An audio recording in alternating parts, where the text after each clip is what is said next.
孩子出去游玩一定要注意，孩子咳嗽了，出现这两种声音要警惕啊，严重者会危及生命的。十一假期来了，很多家长呢会带着孩子出去玩旅游，对吧？但是这个假期呢可能会有一些温度的变化，导致孩子会出现一些呼吸道感染，比如说感冒了、咳嗽了。那当孩子如果说出现这两种咳嗽声音，千万要警惕。第一个呢就是这种，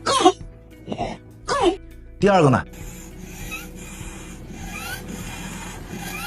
当出现这两种咳嗽声音之后呢，我们要警惕急性喉炎，因为说明孩子的呼吸道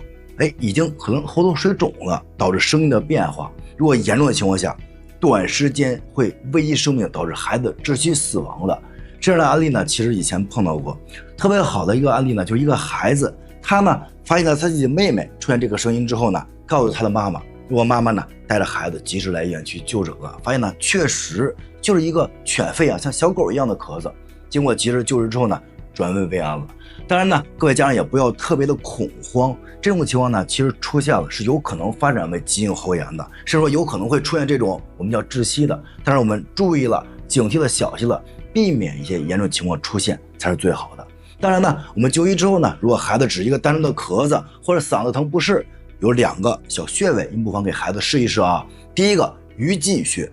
把大拇指伸出来，在中点这个位置，我们去摁住，然后呢往上去推，这样去推，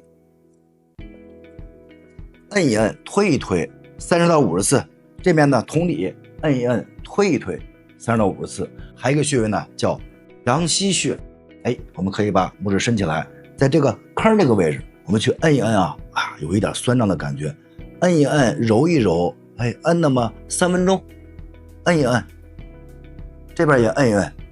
可以辅助帮助您或者孩子缓解这种咽痛、咳嗽不是症状的。当然前提呢，去医院排除了一些别的问题之后呢，我们可以用这个方法辅助去帮助缓解症状的小方法很有用，特别是11期间，这个温度呢可能是有一些变化，孩子呢或者我们的成人呢出现一些症状之后，也用上了，